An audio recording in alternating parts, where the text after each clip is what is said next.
السلام علیکم ورحمۃ اللہ وبرکاتہ۔ بسم اللہ الرحمن الرحیم۔ الحمد للہ نحمده ونستعینه ونستغفره ونؤمن به ونتوکل علیہ ونعوذ باللہ من شرور انفسنا ومن سیئات اعمالنا ونعوذ باللہ من شرور انفسنا ومن سیئات اعمالنا ونعوذ باللہ من شرور انفسنا ومن سیئات اعمالنا من يهده الله فلا مضل له ومن يضلله فلا هادي له ونشهد أن لا إله إلا الله وحده لا شريك له ونشهد أن سيدنا ومولانا محمدا عبده ورسوله صلى الله عليه وعلى آله وأصحابه وبارك وسلم تسليما كثيرا كثيرا أما بعد فأعوذ بالله من الشيطان الرجيم بسم الله الرحمن الرحيم يا أيها الذين آمنوا توبوا إلى الله توبة نصوحا عسى ربكم أن يكفر عنكم سيئاتكم ويدخلكم جنات تجري من تحتها الأنهار يوم لا يخزي الله النبي والذين آمنوا معه نورهم يسعى بين أيديهم وبأيمانهم يقولون ربنا أتمم لنا نورنا واغفر لنا إنك على كل شيء قدير صدق اللہ العظیم۔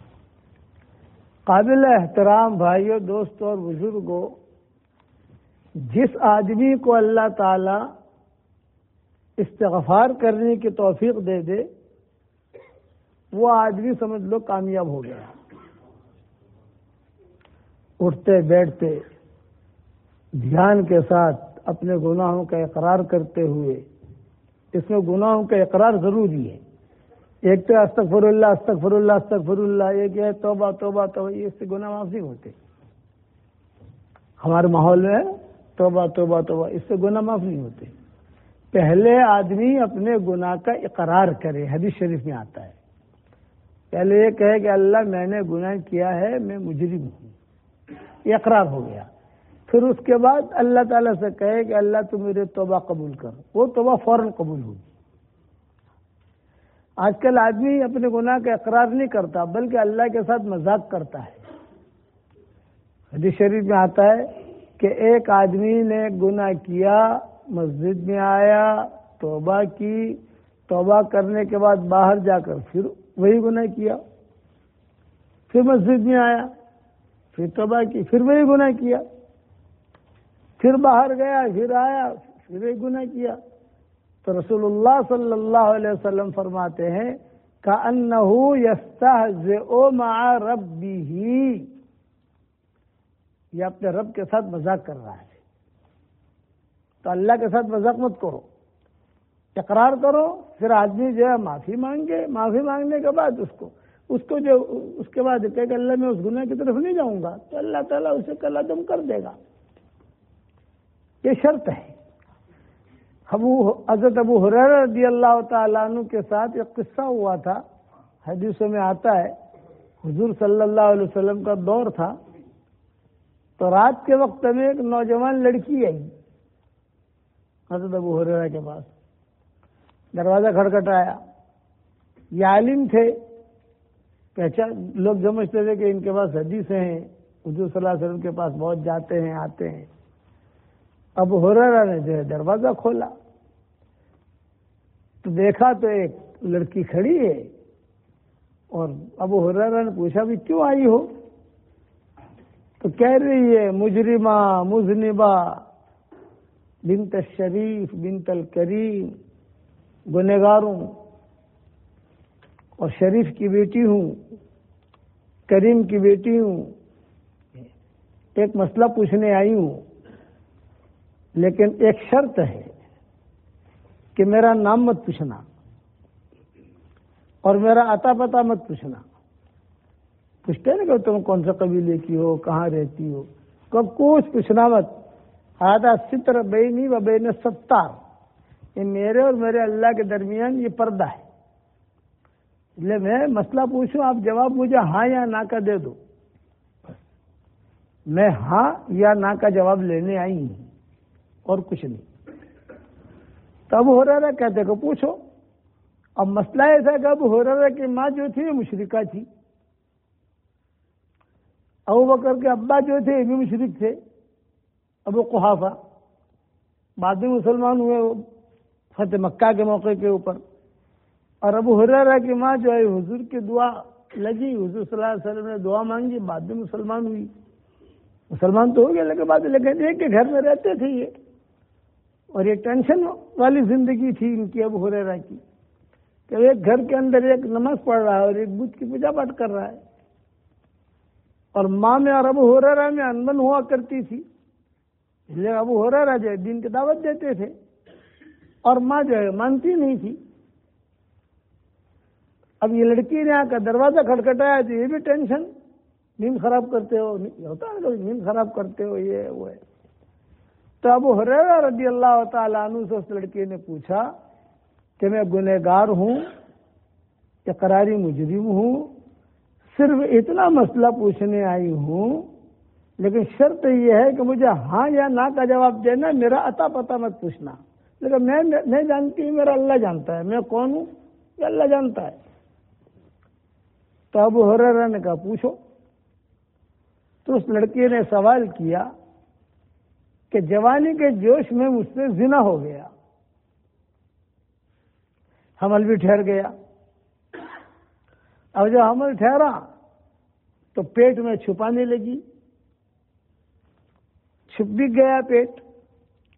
حمل جب بچہ پیدا ہونے کا وقت آیا تو احد پہاڑ پر چلی گئی، وہاں جا کر میں نے بچہ جنا۔ اب چونکہ شرم، اس لیے میں نے اس بچے کو قتل کر دیا۔ تو دو گناہ گویا میں نے کیے، زنا اور قتل۔ حل من سبیل، معافی کی کوئی شکل ہے؟ تو ابو ہریرہ نے کہا معافی کی کوئی شکل نہیں، انت فی نار جہنم، تیری معافی کی کوئی شکل نہیں، تو جہنم میں جلے گی۔ جب ابو ہریرہ نے یہ فتویٰ دے دیا اور یہ بات کی کہ لیس لک من سبیل، تیرا کوئی رستہ ہے ہی نہیں۔ حضور صلی اللہ علیہ وسلم کی حیاتی میں یہ قصہ ہوا، آپ زندہ تھے جب یہ قصہ ہوا، تو اس وقت آپ رسول صلی اللہ علیہ وسلم زندہ تھے۔ تو لیس لک من سبیل انت فی نار جہنم، اتنا بڑا قصور تو نہیں کیا۔ حضور صلی اللہ علیہ وسلم زندہ ہے، مدینہ منورہ کا ماحول ہے، اور یہ تو لڑکی نے جب سنا کہ میری معافی کی کوئی شکل نہیں ہے، فرفعت بصرہ الی السماء، آسمان کی طرف دیکھا اس نے، اور یہ کہا کہ اللہ میرا یہ حسن و جمال، اور یہ میرا مالدار لڑکی تھی، وہ یہ میرا مال و منال تو نے جہنم کے لیے پیدا کیا، میری خوبصورت جہنم میں جائے گی۔ ابھی میرا مال و منال بھی ختم ہو گیا، جہنم میں گیا تو ہلاک ہو گیا آدمی۔ بس اتنا کیا کر وہ لڑکی چل پڑی، واپس چلی گئی۔ اب ہریرہ نے دروازہ بند کر دیا۔ فجر کی نماز کے لیے آئے حضرت رسول اللہ صلی اللہ علیہ وسلم کے پیچھے نماز پڑھی۔ جب رسول اللہ صلی اللہ علیہ وسلم کے پیچھے نماز پڑھی تو قریب آ کر حضرت ابو ہریرہ نے سارا قصہ رات کا بیان کیا، رات میں یہ ہوا، یہ ہوا، یہ ہوا، یہ ہوا۔ حضور صلی اللہ علیہ وسلم بہت دھیان سے سنتے رہے۔ جب پورا ابو ہریرہ قصہ بیان کر چکے تو پھر رسول اللہ صلی اللہ علیہ وسلم نے ابو ہریرہ سے پوچھا کہ تم نے فتویٰ کیا دیا، آپ نے جواب کیا دیا؟ تو ابو ہریرہ نے کہا کہ حضرت میں نے تو جواب یہ دیا کہ لیس لک من سبیل وانت فی نار جہنم، تیری معافی کو کوئی شکل ہے ہی نہیں، تو جہنم میں جلے گی۔ بس اتنا کہنا تھا کہ حضور صلی اللہ علیہ وسلم پر بہت غصہ چہرے سے ٹپکنے لگا، اور ایک جملہ کہا، اخطأت یا ابا ہریرہ، اخطأت یا ابا ہریرہ، اخطأت یا ابا ہریرہ، غلط جواب دیا تو نے۔ اب ابو ہریرہ جو سر پٹائے کہ یار یہ تو میں نے جواب دیا، وہ لڑکی چلی بھی گئی، اور خاندان میں جانتا نہیں ہوں، نام مجھے پتا نہیں ہے، اور حضور صلی اللہ علیہ وسلم بھی ناراض ہو گئے اتنی مرتبہ۔ یعنی حضور اتنے ناراض ہوئے کہ ابو ہریرہ کہتے تھے مجھے ڈر یہ لگا کہ یہ وہ جنت میں نہ چلے جائے اور کہ ابو ہریرہ تو جہنم میں نہ چلا جائے۔ پھر حضور نے فرمایا بھی اتنا جواب دینے کی جلدی کیا تھی؟ اگر کوئی مسئلہ پوچھ رہی تھی تو میں تو زندہ تھا، میں تو ہوں مدینہ میں، تھوڑا ایک رات گزر جانے دیتے، کچھ لوگ میں حضور سے پوچھ کے بتاتا ہوں، یہی ہوگا نا، اور کیا ہوگا؟ اور تم نے جواب دے دیا انت فی نار جہنم۔ پھر رسول اللہ اب جو ہے ابو ہریرہ جو ہے یہ بہت ہی فکر میں آ گئے کہ صاحب چوک ہوئی ہے۔ میرے والد صاحب رحمۃ اللہ علیہ فرماتے تھے کہ گناہ سے ہم نفرت کریں گے لیکن گنہگار سے نفرت نہیں کریں گے۔ گناہ سے نفرت ہے کہ زنا سے نفرت ہے، قتل سے نفرت ہے، چوری سے نفرت ہے، گنہگار میرا بھائی ہے، میں اسے اپنے سینے سے لگاؤں گا۔ یہ ابا کہتے تھے۔ ہمارے ہاں بمبئی میں ایک بہت بڑا ڈاکو رہتا تھا، عبد القادر نام تھا اس کا، عبد القادر۔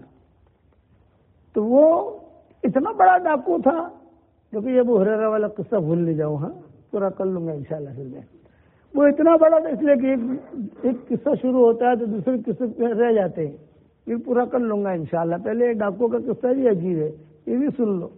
والد صاحب رحمۃ اللہ علیہ فرماتے تھے کہ وہ اتنا بڑا ڈاکو تھا کہ بمبئی کی پولیس بھی اس سے ڈرتی تھی، کوئی اسے پکڑتا نہیں تھا، جیل میں ڈالتا نہیں تھا۔ ڈرتے کیوں ڈرتے تھے کہ یار اس کو جیل میں ڈالا تو اس کے ماننے والے اتنے ہیں کہ پورے بمبئی کو آگ لگا دیں گے، اس سے اچھا یہ ہے کہ باہر ہی گھومتا پھرے، جو کرنا وہ کرے۔ والد صاحب رحمۃ اللہ علیہ نے فرمایا کہ بھائی مجھے اس کا گھر دکھا دو۔ ہمارے بمبئی میں ایک علاقہ ہے، اس کا نام ہے فارس روڈ، وہاں اس قسم کی عورتیں، لڑکیاں، اس قسم کا سارا دھمال ہوتا ہے، ناچ گانا، زنا کاریاں وغیرہ جو ہے، وہاں وہ رہتا تھا عبد القادر۔ تو انہوں نے کہا مولانا وہاں کہاں جاؤ گے آپ، وہ گلی؟ ارے بولے میں جاؤں گا۔ ابا کو جوش تھا کہ وہ میرا بھائی ہے، میں اسے دعوت دوں گا، میں جاؤں گا۔ چنانچہ والد صاحب رحمۃ اللہ علیہ کی جوانی تھی، اور ایک دو ساتھی اور لیے، اور لے کر والد صاحب رحمۃ اللہ علیہ عمومی گشت میں پہنچے۔ جب عمومی گشت میں پہنچے تو دستک دی تو اس کی ماں نکلی۔ ہاں کیوں آئے ہو؟ یہ کہا عبد القادر سے ملنا ہے۔ بولے کہ وہ تو بھی شراب میں مست پڑا ہوا ہے۔ جب لوگوں کا سورج غروب ہوگا تب اس کا سورج طلوع ہوگا، اس کے معنی کا جب دنیا والوں کا سورج غروب ہوتا ہے تب اس کا سورج طلوع ہوتا ہے، تبھی وہ جاگتا ہے، پوری رات سب زنا کاری گانا وغیرہ کرتا رہتا ہے۔ تو ابا نے کہا کہ سامنے مسجد ہے، میں وہاں ہوں، مغرب عشاء پڑھ لوں گا، عشاء کے بعد آتا ہوں۔ تو ابا اس کے پیچھے پڑ گئے کہ اسے لانا ہے مسجد میں۔ خیر والد صاحب رحمۃ اللہ علیہ فرماتے تھے کہ میں گیا اس کے پاس، وہ بیٹھا ہوا تھا، تو کہا آؤ مولوی صاحب آؤ۔ ابا کو پہچانتا تھا وہ کہ مولانا ہے، تقریر کرتے ہیں۔ تو وہ آؤ مولانا، کیوں آئے ہو آپ؟ کہا عبد القادر تجھے جنت میں لے جانا ہے، تجھے جنت میں لے جانا، جنت میں۔ تو اس نے کہا جی میں کہاں جنت میں جاؤں گا، میں گنہگار آدمی، میں کہاں جنت میں جاؤں گا؟ نہیں، اللہ تجھے جنت دے گا، تو میرے ساتھ چل، تجھے جنت کا راستہ دکھاتا ہوں۔ ارے ساری دنیا تو مجھے جہنمی کہتی ہے، تو کہنے دے ساری دنیا کو، میں تجھے کہتا ہوں تو جنتی ہے۔ حکمت والد صاحب نے اختیار کی تو اس نے کہا اچھا میں 1 گھنٹے میں کپڑے وغیرہ بدل کر آتا ہوں. بہت اچھا. 1 گھنٹے میں کپڑے وغیرہ بدل کر آ گیا ابا کے پاس, بیٹھ گیا. تو ابا نے کہا دیکھ عبد القادر, جنت میں جانا ہی نہیں جانا؟ جانا ہے. تو ہمارے ساتھ 3 دن لگا. کتنے دن بھائی؟ 3. تو اس نے کہا ٹھیک ہے میں لگاؤں گا. اب اس کا یہ پہلی رات شروع ہو گئی اللہ کے راستے کی.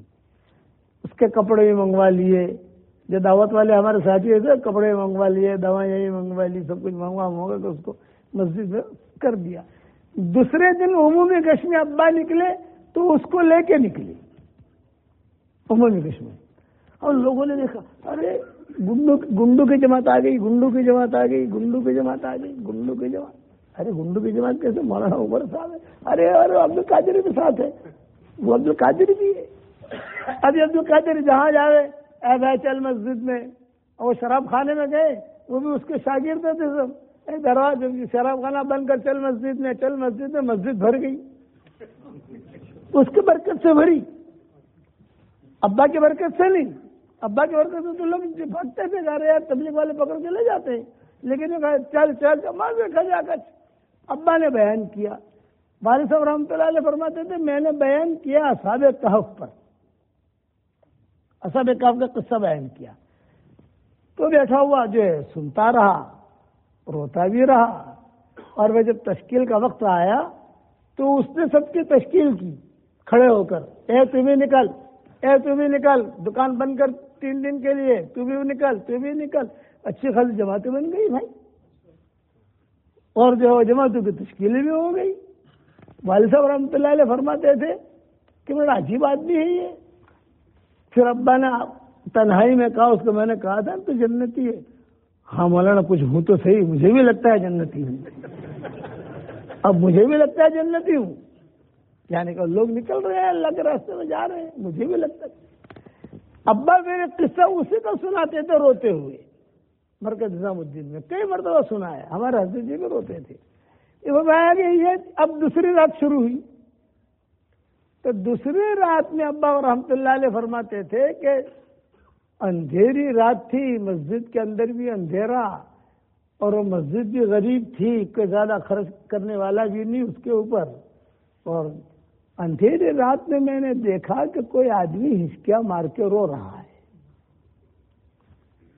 تو والد صاحب کہتے تھے وہ کون رو رہا ہے؟ میں آہستہ آہستہ آہستہ کر کے آواز کی طرف بڑھا. جب آواز کی طرف بڑھا تو دیکھا تو وہ عبد القادر تھا, اور دعا کے اندر ایک جملہ کہہ رہا تھا کہ اللہ پاک یہ تبلیغ والوں کی مثال سے اہل کہف کی ہے. وہ اہل کہف کا قصہ سنا تھا نا رات کو, وہ اللہ کو کہہ رہا تھا کہ اللہ پاک یہ تبلیغ والوں کی مثال سے اہل کہف کی ہے, اور میری مثال اس کتے جیسی ہے جو اہل کہف کے ساتھ چلا تھا. اے اللہ اس کتے کے لیے تو نے جنت کا کہا ہے, مجھ کتے کو بھی جنت میں داخل کر دے.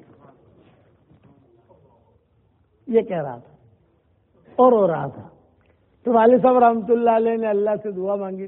والد صاحب کہتے تھے کہ تھا تو میرا شاگرد, کبھی کبھی ایسا ہوتا ہے استاد کی برکت سے شاگرد جنت میں چلا جاتا ہے, اور کبھی شاگرد کی برکت سے استاد جنت میں چلا جاتا ہے. تھا تو میرا شاگرد, لیکن میں نے پیچھے بیٹھ کر اس کی دعا پر آمین آمین کہی. پھر میں نے اللہ سے کہا کہ اللہ پاک تیری رحمت کی موسلادھار بارش تو برس رہی ہے, اس کے اوپر کچھ قطرے مجھ پر بھی ڈال دے.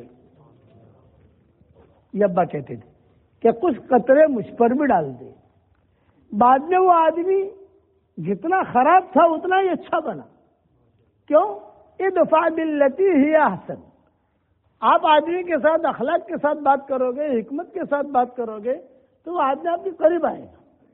اور اگر آپ دادا گیری کرو گے, آنکھیں دکھاؤ گے, تو تو یہ ہے, تو تو یوں ہے, تو تو یوں ہے, وہ آپ سے دور بھاگے گا, آپ کے قریب نہیں آئے گا. والد صاحب رحمۃ اللہ علیہ نے پہلے دن سے اسے کہا تو تو جنتی ہے.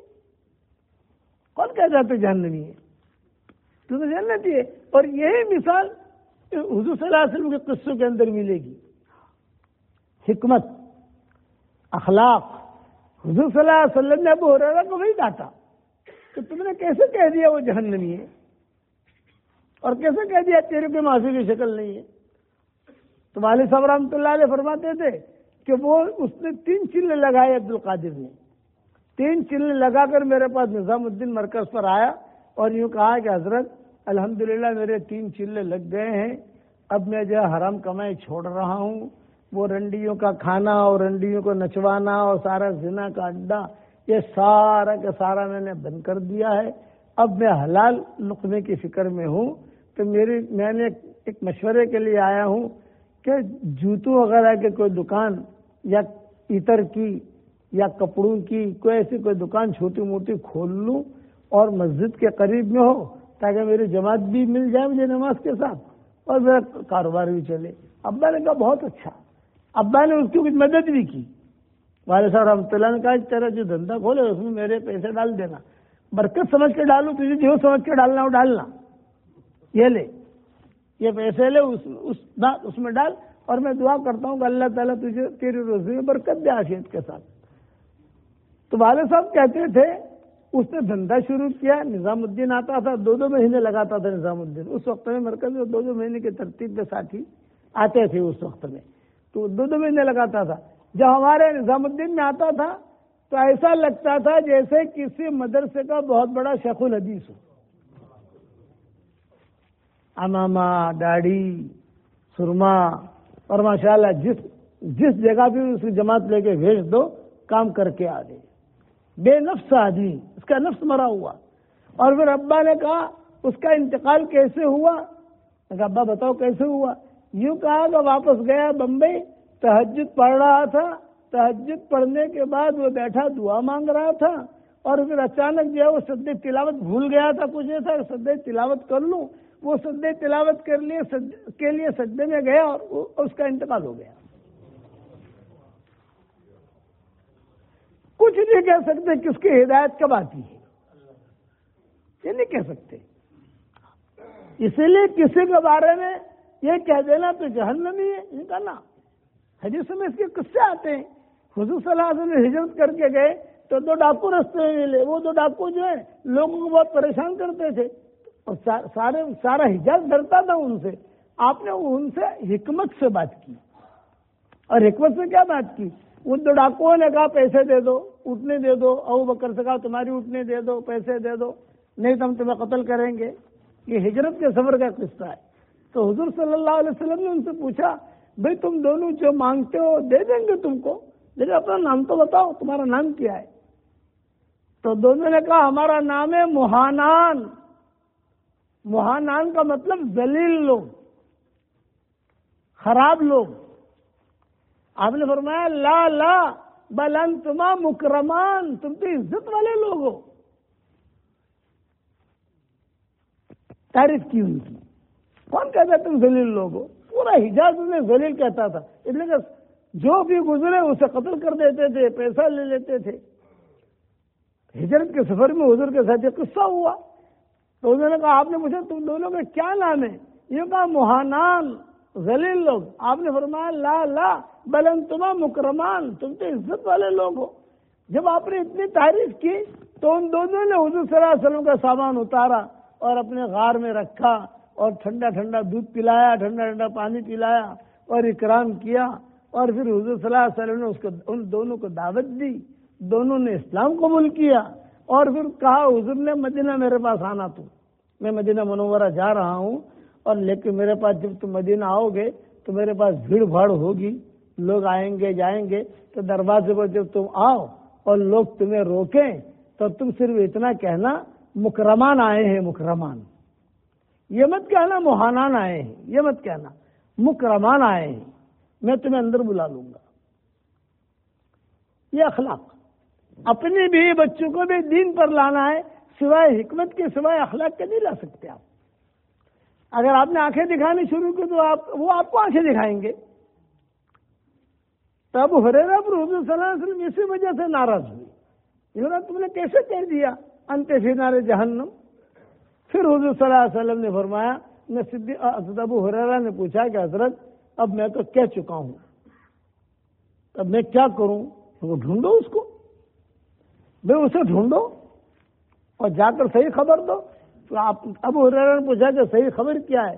پھر آپ نے فرمایا وہ تیرے دروازے پر لڑکی کھڑی تھی، تجھ سے مسئلہ پوچھ رہی تھی، اور اس کا جواب آسمان سے جبریل لے کر آیا تھا، میرے دروازے پر کھڑا تھا۔ وہ تیرے دروازے پر کھڑی تھی، فتویٰ پوچھ رہی تھی، اندر سے بہت ہی اس نے ٹوٹی ہوئی تھی، وہ سمجھ گئے نا، اندر سے جو ہے بہت اس نے توبہ کی تھی، ٹوٹی ہوئی تھی، چاہتی تھی کہ مجھے اللہ کا قرب مل جائے، اور قرب پانے کے لیے میں کس کے پاس جاؤں؟ ایسے آدمی کے پاس جاؤں جہاں میری کچھ رہبری ہو۔ اب یہاں رہبری کے بجائے تو ابو ہریرہ نے جو کہہ دیا لیس لک من سبیل انت فی نار جہنم، تو آپ نے فرمایا تیرے دروازے پر وہ کھڑی تھی مسئلہ پوچھنے کے لیے اور اپنے آخرت کے لیے کہ میرا آخرت میں کیا ہوگا، اور اس کا جواب حضرت جبریل لے کر آئے تھے، وہ میرے دروازے پر کھڑے تھے، اور اس کا جواب آسمانوں سے آیا ہے، الا من تاب وآمن وعمل عملا صالحا فأولئك يبدل الله سيئاتهم حسنات وكان الله غفورا رحيما۔ چک ہو گئی، قتل بھی ہو گیا، زنا بھی ہو گیا، سب کچھ ہو گیا، اگر توبہ کر لے آدمی، لیکن حقیقی توبہ، ایمان لے آئے، اچھے اعمال کرے، تو اللہ تعالیٰ اس کے گناہوں کو معاف نہیں کرے گا، اس کے گناہوں کو اللہ نیکیوں سے بدل دے گا۔ یہ توپ ہے کہ اس کا گناہ اللہ نیکیوں سے بدلے گا۔ اب ہریرہ کہتے ہیں کہ بس بھائی مجھے تو احساس ہو گیا، میں تو دوڑا مدینہ منورہ کی چھوٹی سی بستی، میں سب جگہ جو ہے ظہر تک گیا، ہر دروازے میں اس کو کھٹکھٹ دیا میں نے، اور میں نے کہا وہ مجرمہ مذنبہ رات کو جو ہے بنت شریف بنت الکریم جو رات کو آئی تھی اس گھر میں ہے، ہر گھر سے جواب آیا، اس گھر میں نہیں ہے۔ اثر تک ڈھونڈا نہیں ملی، مغرب تک ڈھونڈا نہیں ملی، عشاء تک ڈھونڈا نہیں ملی۔ اب عشاء کی نماز میں منہ تو دکھانا ہے حضور کو، یہ ظہر کی نماز پچھلے سب میں پڑھی۔ مولانا یوسف صاحب رحمۃ اللہ علیہ فرماتے تھے کہ کبھی کبھی آدمی ایسے قصور کر لیتا ہے کہ پہلی سب سے پچھلے سب میں چلا جاتا ہے۔ یہ پہلی سب میں نماز پڑھنے والے اب ڈر میں حضور پوچھیں گے وہ لڑکی ملی کہ نہیں، کیا جواب دوں گا میں؟ ملی نہیں ہے، ظہر تک نہیں ملی، عصر تک نہیں ملی، مغرب تک نہیں ملی، عشاء تک نہیں ملی، اور حضور صلی اللہ علیہ وسلم بیٹھے ہوئے نماز پڑھانے کے بعد۔ ابو ہریرہ کہتے ہیں کہ میں ہمت کر کے، میرے پاؤں بہت وزنی بھاری ہو گئے تھے، بھاری، سمجھ گئے نا، بعد میں حالات ایسے ہوتے ہیں کہ آدمی کا پاؤں بھاری ہو جاتے ہیں، کیا کروں، آگے بڑھوں پیچھے جاؤں، دائیں دیکھوں یہ دیکھوں، پاؤں بھاری ہو گئے تھے میرے، اور میں حضور صلی اللہ علیہ وسلم کے قریب جا کر بیٹھا تو حضور نے صرف مجھے اتنا پوچھا، ہل وجدتہا، وہ ملی؟ تو ابو ہریرہ نے کہا حضرت صبح سے میں تھک رہا ہوں، عشاء ہو گئی، وہ لڑکی مجھے نہیں ملی۔ بس جہاں میں نے کہا لڑکی نہیں ملی تو حضور نے اپنا چہرہ یوں کر لیا اور پھر کھڑے ہو کر گھر میں چلے گئے۔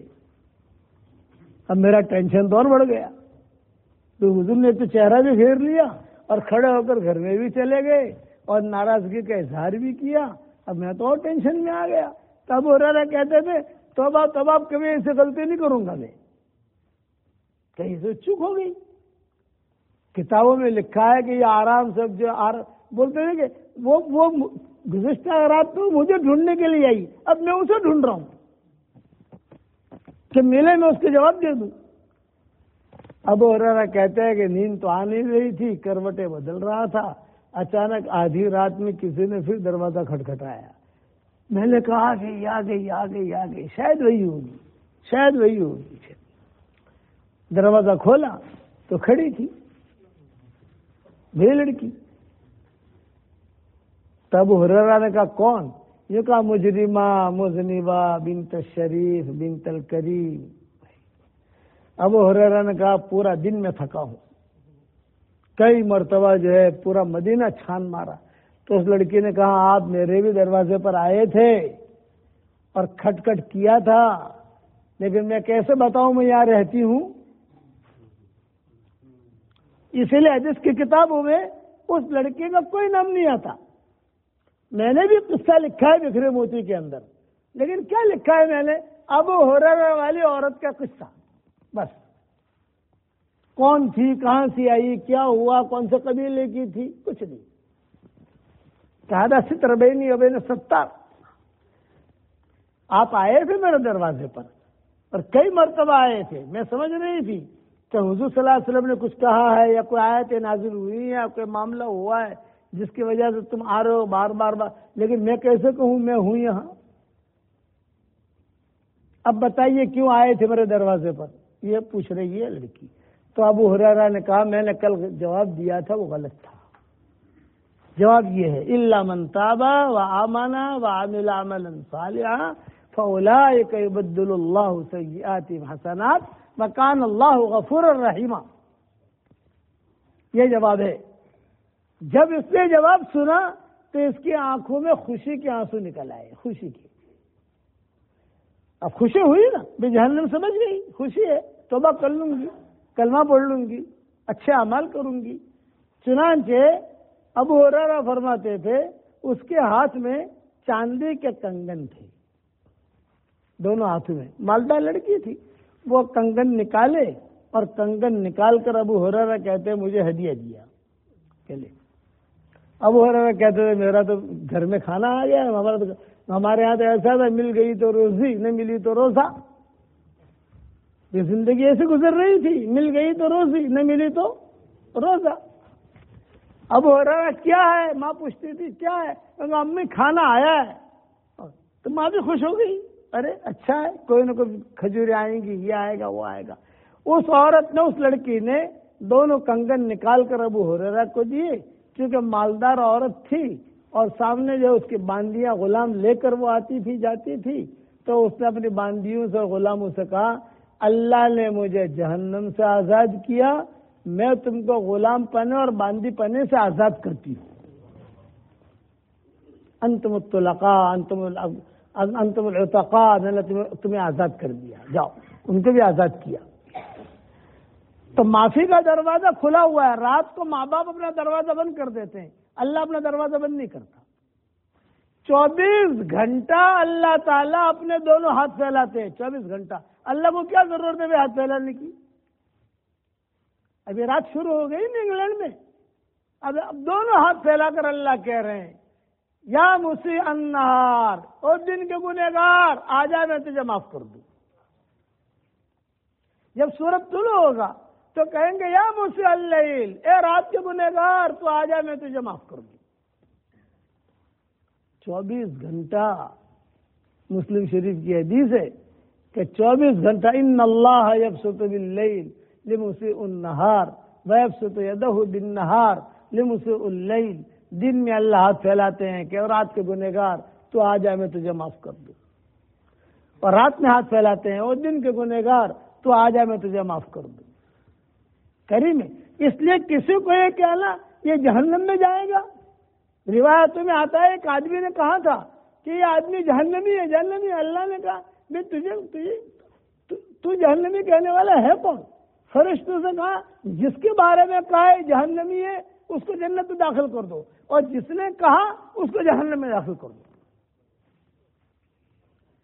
اپنی زبانوں کی حفاظت یہ ذہن میں رکھنا، اپنی نگاہوں کی حفاظت، اپنے خیالوں کی حفاظت، ساتھیوں کا اکرام کرنا، ساتھیوں کو عزت دینا، ساتھیوں کو اونچا مقام دینا. آپ دو ساتھیوں کو عزت، پھر دیکھو آپ کی عزت کتنی ہوتی ہے. آپ ساتھیوں سے اچھی طریقے سے ملو، پھر دیکھو. میرے والد صاحب رحمۃ اللہ علیہ نے بڑی عجیب عجیب باتیں بتا گئے. ارے میں مولی یونس ہمیں کہتے تھے کیا بولو 3 چیلے لگا لیے اب تم تو جبریل بن گئے. سوچیے نا، میں دوسرے کے بارے میں کیوں کہوں. 3 چلے لگا لیے، 3 چلے، اب تم تو جبریل بن گئے. اور سال جب لگا لو گے تو تم تو ٹاپ 1 ہو جاؤ گے تبلیغ میں. ٹاپ 1 سال لگا ہے، سال. یہ نہیں ہے ایسا. ابا کہتے تھے تمہارے ذہن میں اگر یہ آیا کہ میں نے 3 چلے لگا لیے اب میں جبریل بن گیا، یہ تمہاری تنزلی ہے، یہ ترقی نہیں ہے. عاجزی تو وہ ہے کہ جتنے چلے لگاؤ اتنے تمہاری تواضع بڑھ رہی ہو، اکرام بڑھ رہا ہو، اخلاق بڑھ رہے ہو۔ رنڈیوں کے ساتھ حضور نے اچھے سلوک کیے۔ 3 لڑکیوں کے قصے حدیثوں میں آتے ہیں۔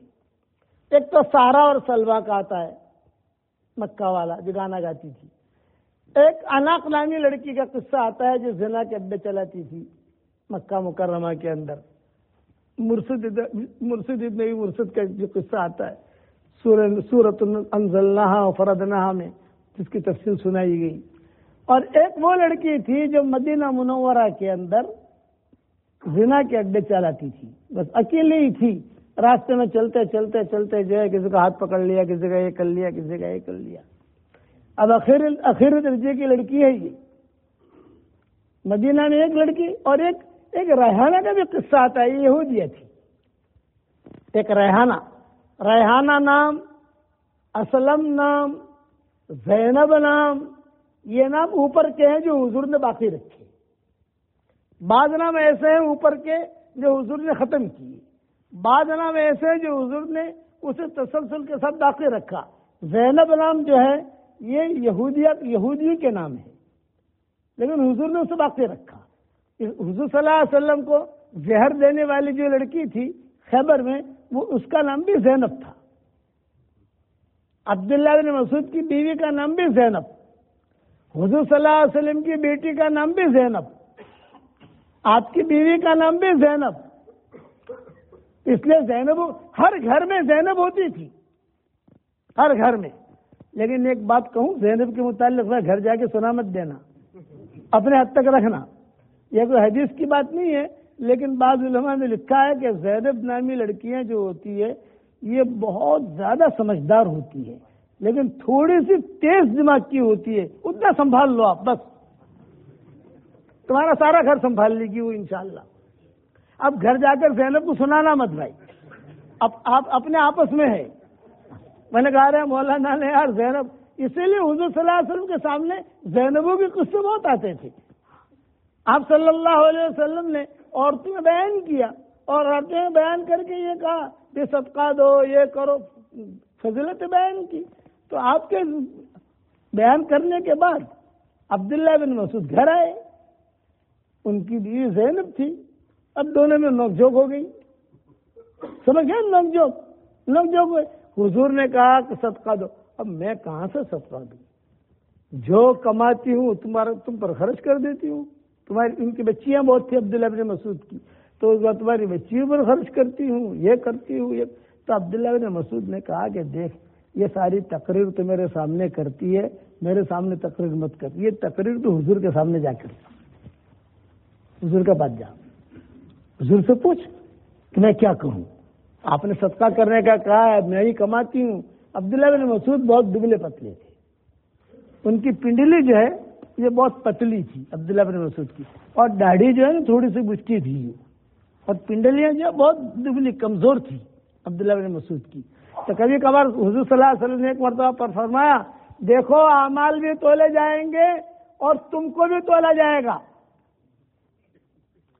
تو صحابہ تھوڑے مسکرائے، ارے کیوں مسکرائے؟ یہ فرمایا عبداللہ بن مسعود کا تو کچھ وزن ہوگا ہی نہیں، لیکن دبلے پتلے۔ تو آپ نے فرمایا نہیں، یہ بات نہیں ہے، عبداللہ بن مسعود کو جب تولا جائے گا تو اس کے دونوں پنڈلیوں کا وزن احد پہاڑ سے بھی زیادہ ہوگا، یہ آپ نے فرمایا۔ اور یہ ایسا آدمی ہے کہ میری امت کے بارے میں جو سوچے گا، جو کہے گا، میں اسے قبول کر لوں گا۔ بہت بڑا اعتماد ہوا نا۔ مینا میں تھے، مینا میں تو مینا میں سانپ نکل آیا۔ حضور صلی اللہ علیہ وسلم مینا میں تھے، سارے کے سارے صحابہ احرام کی حالت میں تھے، اور کل عرفات میں جانا ہے، اور اس رات میں قصہ ایسا ہوا، سانپ نکل آیا۔ اب جو سانپ نکل آیا تو مائیں بھی کھڑی ہو گئی، صحابہ بھی کھڑے ہو گئے، افراتفری مچ گئی۔ یہ حدیث میں آتا ہے، افراتفری۔ اب سانپ سے ہر آدمی ڈرے، کہ جہاں جائے تو آدمی ادھر بھاگے ادھر بھاگے۔ یہ عبداللہ بن مسعود تھے، انہوں نے سانپ کا پیچھا کیا، سانپ آگے آگے، عبداللہ بن مسعود پیچھے پیچھے۔ تو حضور صلی اللہ علیہ وسلم کو فکر ہوا کہیں پلٹ کر حملہ نہ کرے عبداللہ بن مسعود پر، عبداللہ بن مسعود جا رہے، حضور یوں دیکھ رہے، یوں دیکھ رہے، یوں دیکھ رہے، یوں دیکھ رہے، یہاں تک کہ وہ سانپ جو تھا وہ بل کے اندر چلا گیا۔ پھر عبداللہ بن مسعود واپس آئے تو حضور نے صحابہ سے کہا چلو سانپ آیا تھا، اس کے شر سے تم بچ گئے، تمہارے شر سے وہ بچ گیا۔ یہ حضور نے فرمایا مینا میں، اور اسی وقت پر سورہ والمرسلات نازل ہوئی تھی، والمرسلات عرفا، وہ مینا کی رات میں ہی نازل ہوئی تھی۔ اور اس کے بعد یہ قصہ ہوا تو عبداللہ بن مسعود گئے تو لوگوں کو یہ ڈر تھا کہ یار وہ اچھا دبلے پتلے تو دوڑ بھی سکتے، سانپ جیسا دوڑتا ہے ویسے ہی بھی دوڑتے تھے۔ تو ان کی بیوی نے عبداللہ بن مسعود سے کہا کہ تم جو عبداللہ بن مسعود سے کہا میں کیسے خرچ کروں، میں خود لوگوں کے برتن مانجتی ہوں، کپڑے دھوتی ہوں، پیسے جمع کرتی ہوں، تم پر خرچ کرتی ہوں، یہ کرتی ہوں، تو تم تو کچھ کرتے ہی نہیں۔ کہنے کا مطلب یہ تھا۔ تو عبداللہ بن مسعود نے کہا بھائی مجھ سے مت کہہ، تو جو کہنا ہے حضور صلی اللہ علیہ وسلم سے کہہ۔ اس نے تو اپنا برقع تو نہیں کہوں گا، اپنی چادر لی۔ یہ ہمارے یہاں جو برقع ہوتے ہیں نا وہ برقع نہیں ہے، وہ تو ایک قسم کا فیشن کپڑا ہے۔ اصل تو چادریں ہوتی ہیں، جلباب۔ ہم لوگ عربوں میں جاتے ہیں دیہاتوں کے اندر تو وہاں جو ہے ان کی عورتیں جو ہوتی ہیں بڑی بڑی چادریں ایسی ڈالتی ہیں، پتہ ہی نہیں چلے موٹی ہے، دبلی ہے، پتلی ہے، ٹھنگنی ہے، لمبی ہے، کوئی پتہ نہ چلے۔ بیان بھی آتی پتہ نہیں چلے کہ کیسی ہے۔ ہمارے ہاں تو کیسے برقعے ہیں ماشاءاللہ، سمجھ گئے آپ؟ ارے اتنا تو سمجھ گئے ہوں گے۔ اب وہ اپنے مفتیوں سے پوچھنا کیا کرنا چاہیے، میں تو خالی کہ اشارہ کر دیا آپ کو۔ یہی حال ہے خراسان کے اندر۔ خراسان میں جو ہے اس کو آتی وہ عورتیں تو بڑا لمبے لمبے چادریں ڈال کر۔ تو یہ عبداللہ بن مسعود کی جو اہلیہ تھی زینب، یہ آ گئی حضور کے دروازے پر، حدیثوں میں آتا ہے۔ جب وہ آئی تو مدینہ منورہ کی 2-4 عورتیں اور آ گئی، وہ بھی یہی مسئلہ لے کر آئی۔ حضور صلی اللہ علیہ وسلم حضرت عائشہ کے مکان میں تھے اور باہر خشخش کی آوازیں ہونے لگی۔ تو حضور صلی اللہ علیہ وسلم نے حضرت بلال سے کہا کہ بلال دیکھو یہ کیا ہو رہا ہے، کسی کی آواز آ رہی ہے، کیا مسئلہ ہے، کیوں آئی ہیں یہ عورتیں اور کوئی زور زور سے بول رہی ہے، کون ہے وہ؟ ماں عائشہ نے کان میں کہا یہ زینب ہے، عبداللہ بن مسعود کی۔ اچھا تو کیوں آئی ہیں؟ یہ تو پتہ نہیں، لیکن آواز اس کی ایسی لگ رہی ہے کہ عبداللہ بن مسعود کی زینب ہے۔ تو حضرت بلال نے پوچھا بھی کیا مسئلہ ہے؟ تو یہ عبداللہ بن مسعود کی زینب بولے دیکھ بلال میرا نام مت لینا، یہ کہنا مدینہ منورہ کی کچھ عورتیں آئی ہیں، اور مسئلہ یہ ہے کہ آپ صلی اللہ علیہ وسلم نے صدقے کا کہا ہے، اب یہ کہ ہم صدقہ کیسے کریں؟ تو جو کماتی ہوں تو انہیں پر خرچ کر دیتی ہے، شوہر پر خرچ کر دیتی ہے، یہ کر دیتی ہے، لیکن میرا نام مت لینا۔ اس لیے کہ حضور صلی اللہ علیہ وسلم کو عبداللہ بن مسعود سے بہت محبت تھی۔ تو حضرت بلال جو ہے انہوں نے کہا میں سمجھ گیا کہ بس یہ کہنا کچھ عورتیں 4-5 عورتیں ہیں تو میرا نام مت لے کہ زینب۔ اللہ کی شان تقریباً اکثروں کے نام زینب تھے، وہ جو آئی تھی حضور صلی اللہ علیہ وسلم کے دروازے پر۔ اب حضور صلی اللہ علیہ وسلم اندر سے پوچھ رہے ہیں بلال کون ہے، کیا مسئلہ ہے؟ اور حضرت عائشہ خدمت کر رہی، گھر کے کام کر رہی۔ حضرت بلال رضی اللہ تعالیٰ عنہ آئے اور یہ فرمایا کہ حضرت کچھ عورتیں جمع ہوئی ہیں اور وہ آپ نے آج جو بیان کیا اس کے بارے میں پوچھ رہی ہیں کہ بھی ہم لوگ جو ہے کیسے اپنے شوہروں پر خرچ کریں۔ تو آپ نے فرمایا وہ عورتیں کون ہیں؟ تو وہ کہ حضرت کچھ زینبیں ہیں، کچھ زینبیں ہیں۔ تو آپ نے فرمایا ائی زینب، میں مدینہ منورہ تو زینبوں سے بھرا ہوا ہے، ائی زینب، کون زینب؟ اب وہ عبداللہ بن مسعود کی بیوی نے منع کیا تھا، تو آپ جو ہے نہیں کون سی زینب ہے، کون سے گھرانے کی ہے، کون سے خاندان کی ہے؟ عبداللہ بن مسعود کی بیوی نے منع کیا، اب وہ بھی سن رہی ہے باہر، اور بلال یہاں ہے۔ ماں عائشہ پہلے ہی کہہ چکی ہے کہ عبداللہ بن مسعود کی بیوی زینب کی آواز ہے اور یہ سارے کے سارے مسئلے ہیں۔ تو حضور نے کہا نہیں مجھے یہ بتاؤ زینب ہیں، کون سی زینب کی آواز تیز ہو رہی تھی، کون سی زینب ہے؟ ائی زینب۔ اب حضرت بلال دائیں بائیں تو بہت ہوئی، لیکن حضور نے چلنے ہی نہیں دیا۔ کس کی بیوی ہے زینب یہ بتاؤ۔ اب عبداللہ بن مسعود کو کہنا پڑا، عبداللہ بن مسعود یہ حضرت بلال کو کہنا پڑا کہ عبداللہ بن مسعود کی بیوی ہے زینب. اچھا اب بلاؤ اندر. اب بلایا ان کو حضور صلی اللہ علیہ وسلم نے اور بلا کر کہا کیا کہتی تھی؟ کون ہے عبداللہ بن مسعود کی بیوی؟ یہ فلاں کی، یہ فلاں کی، یہ فلاں کی. پھر انہوں نے کہا کہ حضرت ہم کیسے خرچ کریں، یہ ہے وہ ہے. وہ عبداللہ بن مسعود تو کمزور ہیں، کچھ کر نہیں سکتے ہیں، دبلی پتلی ان کی ٹانگیں. تو آپ نے فرمایا اپنے شوہر پر خرچ کرو، تمہیں جو ہے دگنا اجر ملے گا.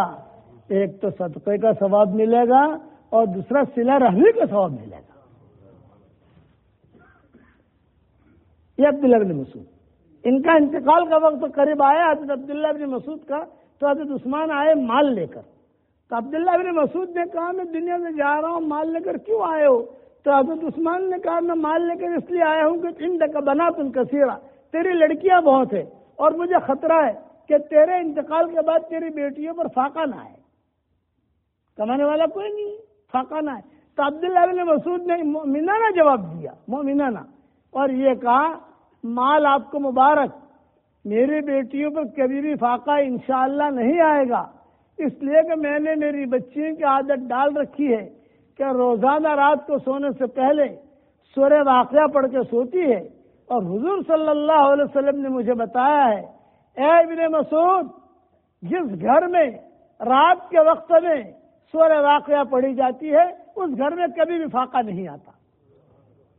میں نے عادت ڈال رکھی ہے میری بچیوں کی. مال نہیں لیا عبداللہ بن مسعود نے، مال تمہیں مبارک، واپس کر دیا.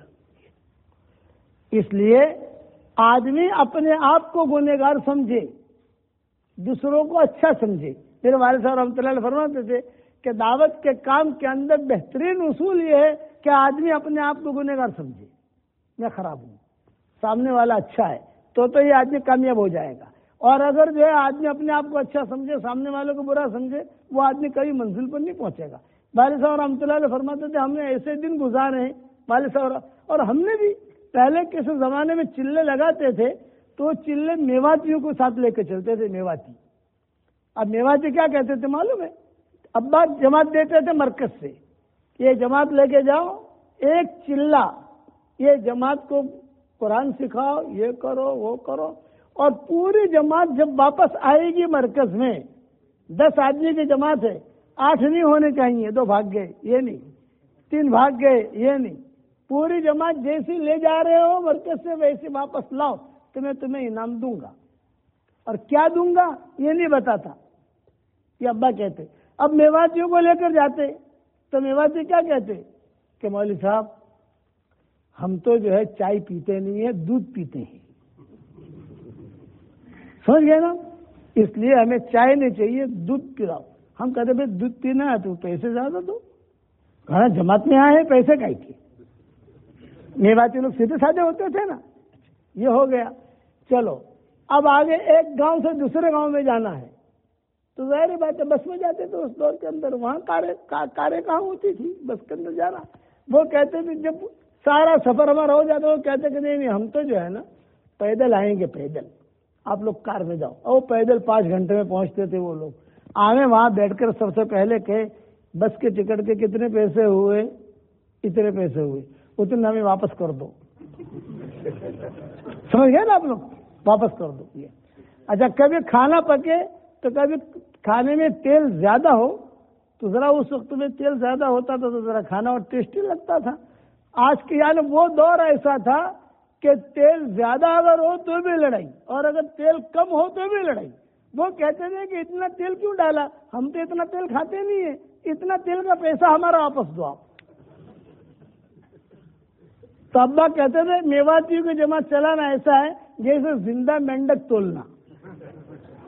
یہ میرے والد صاحب کہتے تھے زندہ مینڈک تولنا. زندہ مینڈک تولنا بہت مشکل ہوتا ہے کہ ایک یوں کرے گا یہ الٹے گا، لیکن بولتے تھے کہ اسی میں اصلاح ہوتی ہے. اور تو اب وہ دور تھا. اب تو اللہ تعالیٰ نے خوب عروج دیا. سب سے زیادہ خطرہ ہے اس وقت میں، ہم لوگ سب سے زیادہ خطرے میں ہیں. دعوت کے کام میں لگے ہوئے جتنے لوگ ہیں اس وقت خطرے میں ہیں یہ ٹائم میں. کیوں؟ اگر ہم نے اللہ کی طرف رجوع نہ کیا اور اللہ تعالیٰ کو نہ منایا اپنے آپ کو اچھا سمجھتے رہے تو کچھ پتہ نہیں آدمی کہاں جا کر ٹکرائے گا، یہ نہیں کہہ سکتے. اس لیے کہ یہ اکرام کا دور ہے، انعام کا دور ہے، استقبال کا دور ہے. اللہ کے یہاں ہیرا پھیری نہیں دیکھی جاتی، اللہ کے یہاں چالاکیاں نہیں چلتی، اللہ کے یہاں تو اندر کا اخلاص چلتا ہے. میرے والد صاحب رحمۃ اللہ علیہ فرماتے تھے ایسے ایسے ہم نے چلے گزارے ہیں، ابا خود فرماتے تھے ایسے ایسے ہم نے چلے گزارے ہیں کہ ہمارے پاس کھانے کا کچھ نہیں ہوتا تھا. گجرات کے اندر ہم جاتے اور جاتے کب جاتے تو وہاں جا کر جو ہے کبھی کوئی بھی چیز مل گئی، اچھا اس وقت میں اکرام تو نہیں ہوتا تھا، اب تو کھانا ہی کھانا ہے. والد صاحب رحمۃ اللہ علیہ فرماتے تھے کہ مجھ پر گجرات کا بہت غلبہ ہوا، اور یہ غلبہ ہوا کہ گجرات میں دعوت کا کام تھا نہیں، اتنے مدارس بھی نہیں تھے. تو میں ملتزم پر گیا، مکہ مکرمہ گیا حج میں، سردی کی راتیں تھی، عشاء کی نماز کے بعد ملتزم سے میں چمٹ گیا، اور تہجد کی اذان تک اللہ سے میں نے گجرات مانگا. یہ بفرات تہجد کی اذان تک، سردی کی راتیں، ٹھنڈی ٹھنڈی ہوائیں چل رہی ہیں، میں نے اللہ سے کہا اللہ گجرات دے دے، تو مجھے گجرات دے دے، تو مجھے گجرات دے دے. جب تہجد کی اذان شروع ہوئی تب میں ملتزم سے ہٹا ہوں. اس کے بعد سے پھر ماشاءاللہ گجرات میں مدرسے، گجرات میں خانقاہیں، گجرات میں اجتماع، گجرات میں دین کی ریل ٹیل، اور گجراتی جو ہے ماشاءاللہ ہر جگہ آگے بڑھنے لگے. جب یہ گجرات چمکنے لگا تو میں نے اللہ سے کہا اللہ پاک مجھ سے غلطی ہو گئی، جب مجھے تجھ سے مانگنا تھا تو میں نے خالی گجرات کیوں مانگا، پورے دنیا مانگ لیتا میں. بھائی مجھے جب تجھ سے لینا تھا تو میں نے گجرات سے بھی کیوں مانگا، میں اللہ سے پوری دنیا مانگتا. اللہ سے جب مانگنا ہو تو پوری دنیا مانگو، اور اللہ سے مجھے مانگنا ہو تو بڑی سے بڑی چیز مانگو. میں روزانہ جو جانور بیمار ہو جنگلوں میں ان کے لیے شفا کی دعا مانگتا ہوں. کیوں؟ بھی اللہ کو دینا ہے، اللہ کو شفا کرنی ہے، جس کے جو حاجت اللہ پوری کرے. اس لیے اپنے اندر ہم صفات پیدا کریں، صفات، اخلاق، حکمت، مودت، محبت، اکرام، عزت دینا. حضور صلی اللہ علیہ وسلم بیٹھے ہوئے، عبد الرحمن ابن عوف بھاگے آئے. حضور نے فرمایا خیریت عبد الرحمن، کیوں آئے، کیا بات ہے؟ تو عبد الرحمن ابن عوف نے کہا کہ حضرت وہ مشورے کے اندر وہ خالد ابن ولید ہے، وہ جو ہے کچھ نہ کچھ مجھے کہتے رہتے ہیں. عبد الرحمن ابن عوف بڑا آدمی، بدری ہے، بہت اونچا آدمی، ان کے مناقب بہت ہے عبد الرحمن ابن عوف کے. حضور صلی اللہ علیہ وسلم نے ان کے پیچھے نماز پڑھی ہے فجر کی، بہت بڑی چیز ہے. حضور صلی اللہ علیہ وسلم نے صرف 2 صحابہ کے پیچھے نماز پڑھی ہے، ایک ابو بکر اور ایک عبد الرحمن ابن عوف. اس کے علاوہ کسی کے پیچھے حضور نے نماز نہیں پڑھی. تو نبی کسی منافق کے پیچھے نماز نہیں پڑھ سکتا. یہ آ گئے عبد الرحمن ابن عوف، اور انہوں نے آ کر کہا کہ حضرت میں اس لیے آیا ہوں کہ مشورے کے اندر خالد ابن ولید نام کا ایک آدمی لڑکا ہے، نوجوان ہے، جو تیز دماغ کا ہے، وہ کچھ نہ کچھ کہتا رہتا ہے، میں کچھ رائے دوں تو میرے خلاف رائے دیتا ہے، تو مجھے بڑی تکلیف ہوتی ہے. ابھی باتیں چل رہی اتنے میں خالد ابن ولید بھاگے آ گئے. ہاں بھائی خالد تم کیوں آئے؟ کہے کہ یہ چچا جو ہے یہ مجھے بخشتے نہیں ہے، یعنی انہوں نے ان کی شکایت کی، انہوں نے ان کی شکایت کی. خلاصہ کلامی. تو حضور صلی اللہ علیہ وسلم نے جواب کیا دیا؟ آپ نے فرمایا خالد احترام کرو عبد الرحمن ابن عوف کا، اس لیے کہ یہ بدری ہے، تو بدری نہیں ہے، یہ بدر میں شریک ہوا عبد الرحمن ابن عوف، اتنا پرانا آدمی ہے. اور پھر متوجہ ہوئے عبد الرحمن ابن عوف کی طرف، اور یہ کہا کہ عبد الرحمن تم خالد ابن ولید کا احترام کرو، اس لیے کہ یہ اللہ کی تلواروں میں سے ایک تلوار ہے. تعریف یہاں بھی کی، تعریف یہاں بھی کی، دونوں کو جوڑ دیا. یہ اخلاق یہ مین چیز ہے. حضور صلی اللہ علیہ وسلم کی نماز کی تعریف قرآن میں نہیں ملے گی، آپ کی نماز کی تعریف قرآن میں نہیں ملے گی، آپ کے جو قرآن پڑھنے کی تعریف قرآن میں نہیں ملے گی، آپ بہت اچھا قرآن پڑھتے ہیں، آپ کے حج کی تعریف قرآن میں نہیں ملے گی، آپ کی عمرے کی تعریف قرآن میں نہیں ملے گی، لیکن آپ کے اخلاق کی تعریف ملے گی. صفیہ بنت حیی ابن اخطب، حیی ابن اخطب جو ہے یہودیوں کا ٹاپ 1 آدمی تھا مال کے اندر. حیی ابن اخطب ٹاپ 1، اور جتنا اس نے حضور کو ستایا ہے کسی نے نہیں ستایا. بڑے بڑے اس کی زمینیں، بڑے بڑے اس کے کارخانے اس دور کے اعتبار سے، غلام، اور اس کی لڑکی سے حضور صلی اللہ علیہ وسلم کا نکاح ہوا. ان کا نام تھا صفیہ. تو حضرت صفیہ کہتی تھی میں حضور صلی اللہ علیہ وسلم کی زوجیت کے اندر رہی اور اتنے سال رہی میں، اور ہوئے ابن اخطب کو کون نہیں جانتا، سب جانتے تھے. اب دیکھو ہوئے ابن اخطب لکھو تو یہ بہت بڑا آدمی تھا اس دور کا. تو حضرت صفیہ کہتی تھی جب تک میں حضور کی زوجیت میں رہی اور حضور صلی اللہ علیہ وسلم کے وصال تک کبھی بھی حضور صلی اللہ علیہ وسلم نے میرے والد کی برائی نہیں کی کہ تیرے ابا نے یہ کیا، تیرے ابا نے یہ کیا، تیرے ابا نے یہ کیا، کبھی بھی نہیں کی، کسی دن بھی نہیں. بلکہ ایک مرتبہ حضرت عائشہ وغیرہ نے کچھ چھیڑا ہوگا حضرت صفیہ کو، تو حضور صلی اللہ علیہ وسلم کے پاس حضرت صفیہ آئی اور یوں کہا کہ حضرت یہ امہات المومنین ہے. یہ کچھ پہلے ذہن میں رکھنا، امہات المومنین کے دو ٹولیاں تھیں. ایک ٹولی کی ذمہ دار حضرت عائشہ ہوتی تھی اور ایک ٹولی کی ذمہ دار ام سلمہ ہوتی تھی. تو ام سلمہ اور حضرت عائشہ کسی مسئلے کی عمر جڑ جاویں یعنی متفق ہو جاویں تو حضور کا ٹینشن فری ہو جاتا تھا. چلو یہ دونوں متفق ہے، مسئلہ کو ٹہرا نہیں ہے. لیکن اگر ایک نے بھی لفظی شوشہ چھوڑ دیا، لفظی شوشہ سمجھ گئے نا، کوئی بات آگے پیچھے کر دی تو اسے ٹینشن میں آ جاتے تھے کہ یار یہ مانتی ہے یہ نہیں مانتی، اب اس کا کیا کرنا. یہ درائر معابات کہتے تھے حضور صلی اللہ علیہ وسلم. سوکنوں کو عربی میں کہتے ہیں درائر معابات. تو حضرت صفیہ کہتے تھے ایک مرتبہ مجھے جو ہے امہات المومنین نے کہا تو تو یہودی ہے، تو تو یہودی ہے، تو تو یہودی ہے. تو حضور صلی اللہ علیہ وسلم سے شکایت کی حضرت صفیہ نے کہ حضرت فلاں یہ کہتی ہے، فلاں کہتی ہے. تو آپ نے کیا جواب دیا؟ تو بھی جواب دے. میں کیا جواب دوں حضرت؟ ارے کیا ان کو میرا شوہر جو ہے اللہ کا نبی اور میرا باپ جو ہے وہ بھی اللہ کا نبی، حضرت ہارون کی اولاد میں سے تھی. تو میرا دادا جو ہے وہ بھی اللہ کا نبی ہوا اور میرا چچا بھی اللہ کا نبی حضرت موسیٰ. ارے میرے گھر میں تو تین اللہ کے نبی ہیں، کیوں نہیں کہتے تو ایسا؟ کیوں حضور نے کہا حضرت صفیہ سے تو اب جب ماؤں کے سامنے جا کر کہنے لگے تو ماؤں نے کہا حضور نے سکھایا ہے تجھے. بے شوہر بھی اللہ کا نبی، میرا باپ بھی اللہ کا نبی حضرت ہارون علیہ السلام اور میرا چچا بھی اللہ کا نبی، تین نبیوں کے درمیان ہوں میں. لیکن ہوئے ابن اخطب کی کبھی برائی نہیں کی. جب حجۃ الوداع کا سفر ہوا حضور صلی اللہ علیہ وسلم کا، یہ قصہ کا اگر بات ختم کروں بیان لمبا ہو گیا، کہ حضور صلی اللہ علیہ وسلم نے پورا جو ہے سفر کی ترتیب بنائی حجۃ الوداع کی. ایک رات آپ نے یہ اپنے پلاننگ میں یہ لی کہ مقام ابا میں ٹھہرنا ہے. حج میں جاتے ہوئے ماں کی قبر ہے وہاں، ماں کی قبر کے قریب نہیں ٹھہرنا، وہ وادی میں ٹھہرنا ہے، وادی میں، کہ وہاں ایک رات قیام کریں گے. یہ طے ہو گیا سب کچھ. رات آنے سے پہلے کا جو دن ہوتا ہے اس دن میں حضرت صفیہ کی اونٹنی بیمار ہو گئی. اب ٹینشن، حضرت صفیہ جو ہے رونے لگی. حضور صلی اللہ علیہ وسلم نے پوچھا کہ صفیہ کیوں رو رہی ہو؟ کہ حضرت یہ تو حج کا سفر ہے اور میری اٹھنی بیمار ہو گئی، نظر لگی، چل نہیں رہی ہے. تو آپ نے فرمایا بھی تیری اٹھنی بیمار ہو گئی، اتنے سارے صحابہ ساتھ ہیں، کوئی بھی تجھے اٹھنے نہیں دے گا، اٹھنے کا انتظام ہو جائے گا، تو ٹینشن مت لے. لیکن حضرت صفیہ جو ہے برداشت نہیں کر سکی، جذبات میں تھی. ماؤں نے آ کر سمجھایا، جو جتنا آ کر سمجھاوے اتنے آواز نکل جاتی تھی ان کی، کہ محروم ہو گئی، میں محروم ہو گئی یہ حج کے سفر میں، نہ کیسے.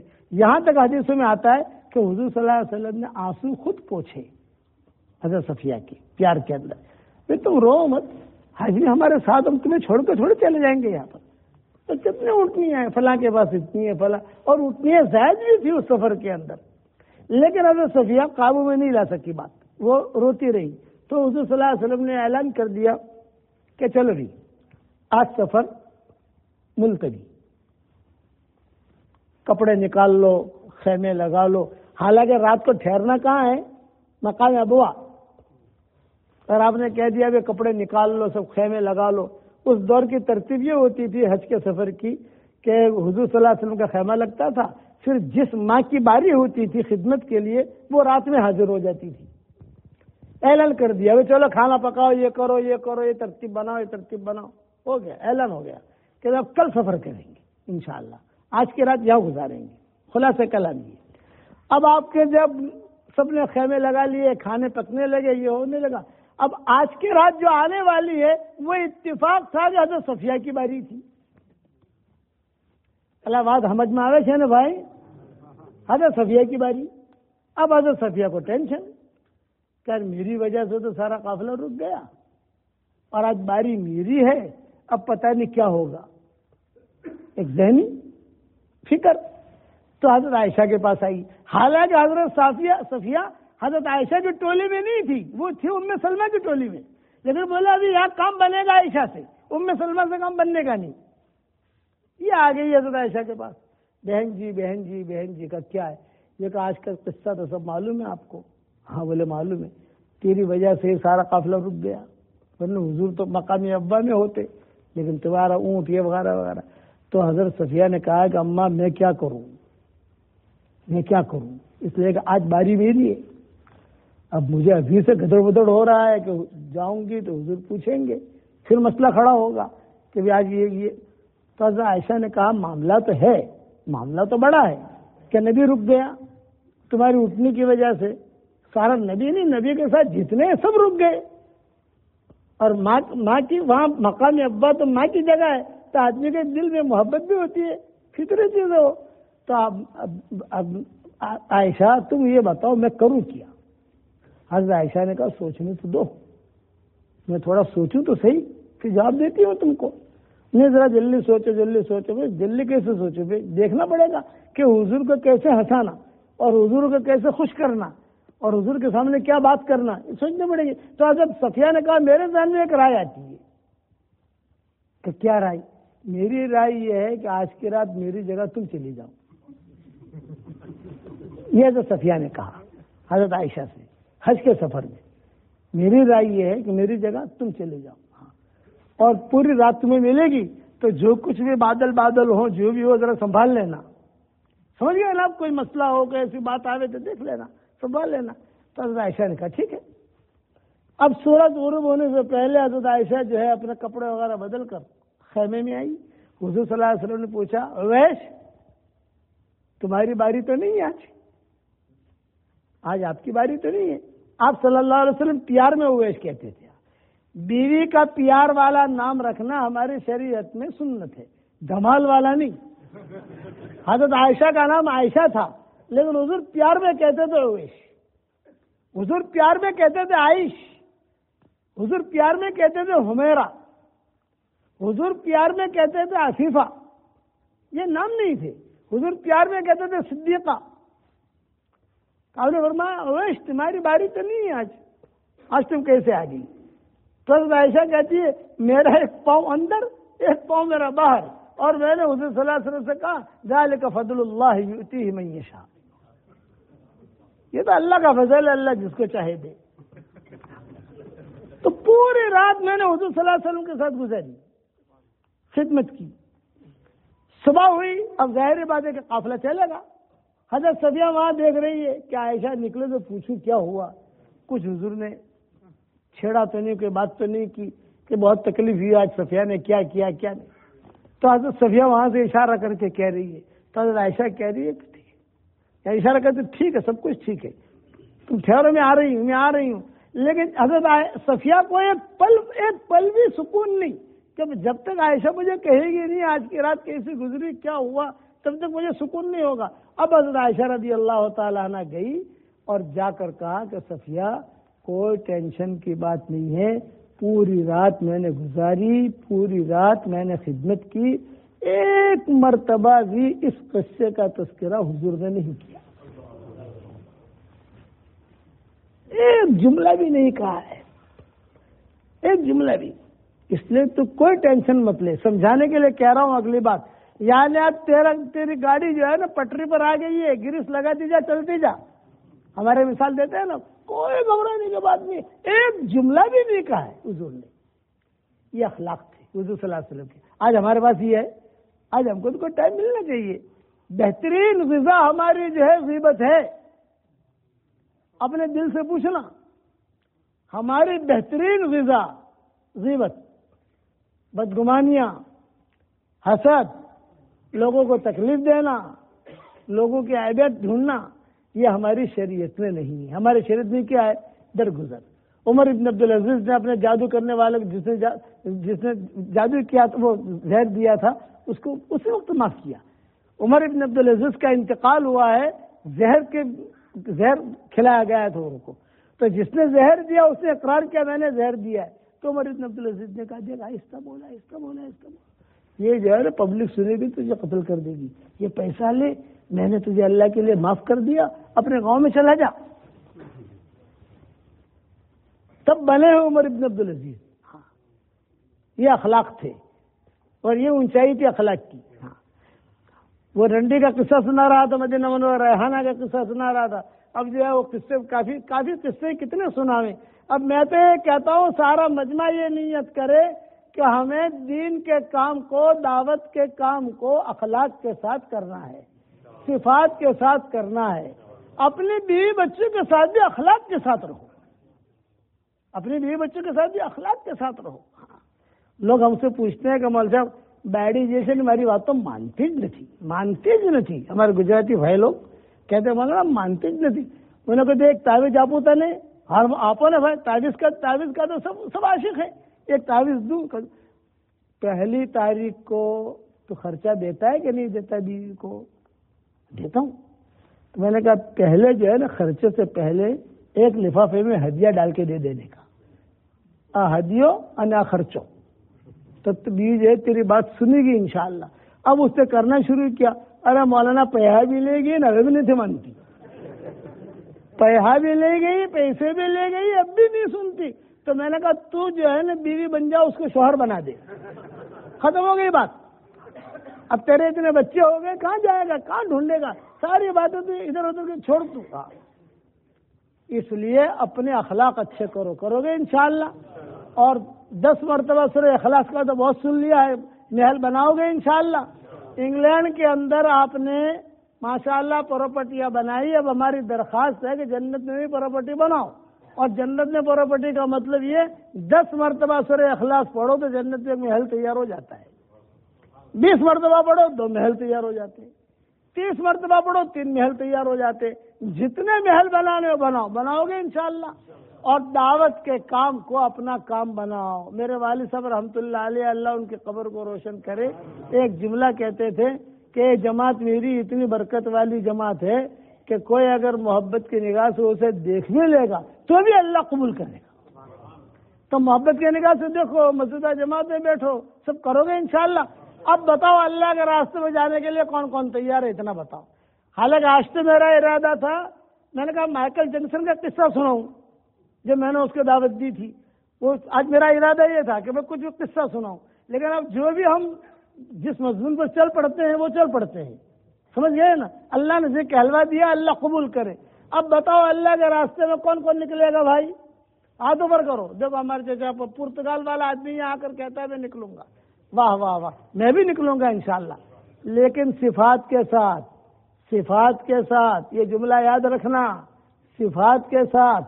بغیر صفات کے اللہ کے راستے میں کام کیا کچھ ملنے والا نہیں ہے. بغیر خضوع کے نماز پڑھی نیکیاں ملیں گی، لیکن اس نماز کا نتیجہ نہیں نکلے گا. اس لیے صفات کے ساتھ کرنے کی کوشش کرو. اللہ تعالیٰ مجھے بھی توفیق عطا فرمائے اور آپ کو بھی توفیق عطا فرمائے. دیکھو پانی پینے کا میں طریقہ بتا رہا ہوں آپ کو. جب بھی پانی پیو تو اچھا تو یہ ہے کہ سورہ فاتحہ پڑھ کے دم کر دو. لیکن سورہ فاتحہ پڑھنے کا اتنا کبھی وقت نہیں ہوتا ہے، کبھی جلدی پانی پینا ہوتا ہے، تو صرف اتنا پڑھ لو بسم اللہ الرحمن الرحیم، دم کر دو اور پی لو. کبھی بھی کوئی بیماری آپ کو لگے گی نہیں انشاءاللہ. اور 24 گھنٹے میں صرف ایک مرتبہ آپ کے گھر کے اندر 24 گھنٹے میں صرف ایک مرتبہ بچی، بیٹا، بیوی، بہو، جو اجتماعی پانی ہوتا ہے نا، اجتماعی پانی، اس کے اندر سورہ فاتحہ پڑھ کے دم کر دیں. وہی پانی سب گھر والے پیے، اسی پانی سے سالن بنے، اسی پانی سے چائے بنے، اسی پانی سے جو شربت بنے، اسی پانی سے روٹی بنے، اسی پانی سے اس گھرانے میں انشاءاللہ کوئی بیماری بھی نہیں آئے گی انشاءاللہ، اور آپس میں انتشار بھی نہیں ہوگا۔ آج کل جو نئی نئی بیماریاں وجود میں آ رہی ہیں، آپ نے دیکھا ہوگا کسی کو کیا بیماری، کسی کو، اور پھر گھر گھر میں انتشار کی وجہ کیا ہے؟ ہر آدمی بادشاہ بنا ہوا ہے، ہر عورت رانی بنی ہوئی ہے، ہر آدمی چاہتا ہے میری چلے میری چلے میری چلے۔ ارے دنیا کی زندگی ہے کتنی بھائی؟ اس لیے یہ بکھیڑوں سے نکلو، رذائل سے نکلو، شمائل پر آؤ، اور میری کتاب مومن کا ہتھیار صبح شام کی دعائیں ہیں۔ آپ کے یہاں سب گجرات میں بھی مل جاتی ہے، کراچی میں بھی مل جاتی ہے، موبائل میں بھی آ گئی ہے، وہ روزانہ پڑھنے کا اہتمام کرو۔ مولانا یوسف صاحب رحمۃ اللہ علیہ، ایک خاتون تھی، اسے کینسر کی بیماری تھی، تو وہ خاتون کو وہ بہت پریشان تھی بیچاری، تو مولانا یوسف صاحب رحمۃ اللہ علیہ خواب میں آئے، اور خواب میں آ کر کہا کیا بیماری ہے تجھے؟ کینسر کی بیماری ہے۔ تو مولانا یوسف صاحب رحمۃ اللہ علیہ نے مومن کا ہتھیار کتاب دکھائی اس کو، یہ کتاب پڑھ۔ اس نے پڑھنی شروع کی، اب تک وہ خاتون زندہ ہے، سارا کینسر ختم ہو گیا، اب تک زندہ ہے، اب تک زندہ ہے۔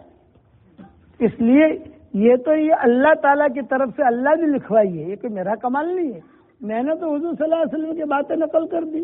میں دیکھتا تھا کہ لوگ جو پیرو کے چکر میں ہوتے ہیں، 23 گھنٹے کے چکر میں ہوتے ہیں، رسول اللہ صلی اللہ علیہ وسلم نے اتنی پیاری پیاری دعائیں ہمیں بتائی ہے، وہ میں نے جمع کر دی، تو اللہ تعالیٰ نے اپنے فضل و کرم سے قبول کر لی۔ تو اس کے پڑھنے کا اہتمام کرو انشاءاللہ۔ اور بکھرے موتی تو سدا بہار ہے ماشاءاللہ، نام سنا ہوگا۔ پاکستان میں تو مولوی طارق جبیل ہمارے دوستوں میں سے، انہوں نے مجھے ایک مرتبہ کہا بھائی مولوی یونس، دنیا میں جہاں گیا اور بیٹھا تو سب سے پہلے آپ کی کتاب بکھرے موتی دیکھی وہاں، یہ انہوں نے کہا۔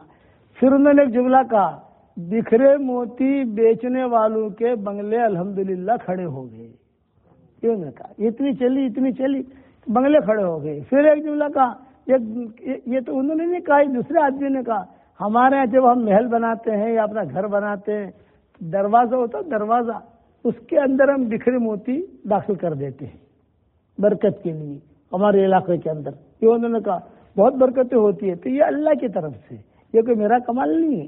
میں تو صرف آپ کو کہوں گا کہ اپنے انفرادی مطالعہ کرو، اس کے اندر بہت وظیفے میں نے لکھے ہیں، بہت کچھ لکھا ہے اس کے اندر۔ اور پھر ہمارا جو دعوت کا کام ہوتا ہے سدا بہار ہے۔ زبان قابو میں رکھو، زبان زیادہ بولنا کمال نہیں ہے، ہاں سر جھکانا یہ کمال ہے، سر اٹھانا یہ کمال نہیں ہے، زیادہ کھانا یہ کمال نہیں ہے، کم کھانا یہ کمال ہے۔ ڈائبٹیز کی بیماری میٹھا کھانے کی وجہ سے نہیں ہوتی، ڈائبٹیز کی بیماری زیادہ کھانے کی وجہ سے ہوتی ہے۔ آدمی میٹھا کھائے ڈائبٹیز کی بیماری ہوتی ہے؟ نہ، زیادہ کھاتا ہے آدمی، وہ ہضم نہیں کر سکتا، کھاتے ہی سو جاتا ہے۔ اور دوسرے ایک نیت کر لو، مائیکل جیکسن کا قصہ تو جب وقت آئے گا سنائیں گے انشاءاللہ، ہم نے کیسے دعوت دی اس کو۔ لیکن آج کل ایک بہت بڑا گناہ ہو رہا ہے ہمارے اندر، ہمارے مسلمانوں میں، ہمیں پتہ بھی نہیں ہے۔ میراث ہم نہیں دیتے ہیں، لڑکیوں کو میراث نہیں ملتی، عورتوں کو میراث نہیں ملتی، میراث کے مسائل بھی معلوم نہیں ہوتے۔ اور میں نے سبق سنا، بیان کیے تھے، جو ہمارا سبق چلتا ہے میراث پر، میں نے تقریباً 15 دن بیان کیا، تو لڑکیوں نے کہا کہ مولوی صاحب آپ کا میراث کا سبق آتا تھا، کوئی سنتا ہی نہیں تھا۔ کیوں نہیں سنتے تھے؟ وہ بولے کہ بیوی مانگے گی حق، بیٹی حق مانگے گی۔ میراث جو ہے یہ تو اللہ تعالیٰ کا حکم ہے، چھٹی نہیں ہے۔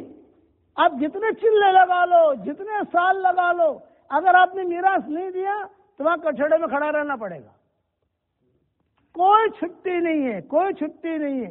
حضرت ابوبکر کا انتقال کا وقت قریب آیا، حضرت عائشہ قریب میں بیٹھی ہوئی تھی، حضرت عائشہ تو حضرت عائشہ رضی اللہ تعالیٰ نے بیٹھی ہوئی تھی، تو حضرت ابوبکر نے کہا میرے لیے کون سا کفن تیار کیا ہے؟ حضرت عائشہ نے کہا یمنی کپڑا ہے، میں نے آپ کے لیے تیار کیا ہے۔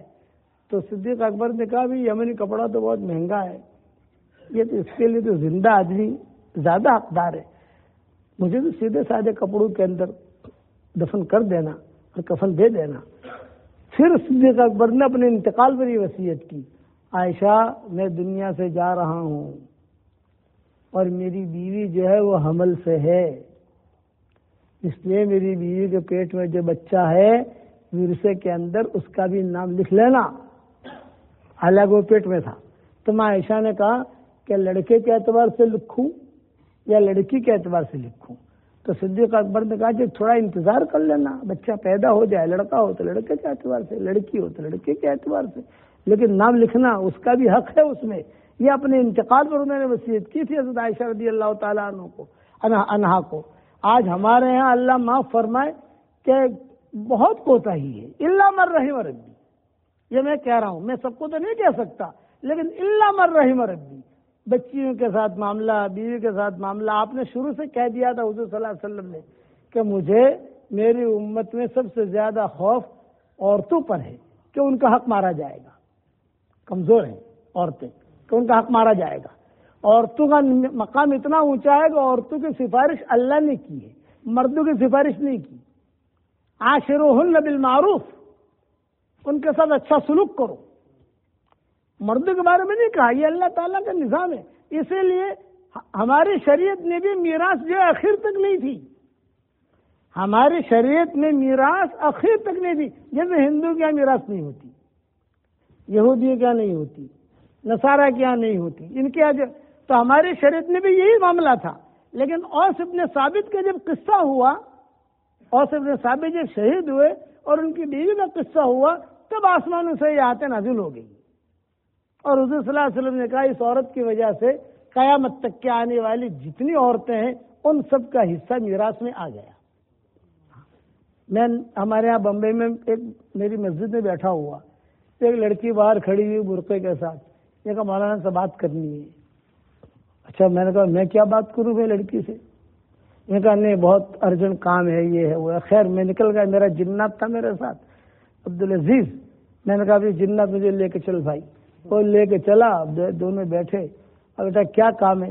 بولے مولانا میں جو ہے نا فلاں کی بیٹی ہوں، فلاں کی بہن ہوں، فلاں کی بیوی ہوں، اور میرے خاندان کو تو آپ جانتے ہیں، ہمارے یہاں آپ آتے رہتے ہیں، اور میں سمجھ گیا کون سے خاندان کی وہ لڑکی ہے، اور ہمارا ان سے تعلقات بھی ہیں، جانا آنا دعوتیں وغیرہ ہوتا رہتا ہے، تو میں صرف اس لیے آئی ہوں کہ انہوں نے مجھے ایک پوٹلی دی، اور پوٹلی دے کر یہ کہا کہ بس تمہاری میراث یہ ہے،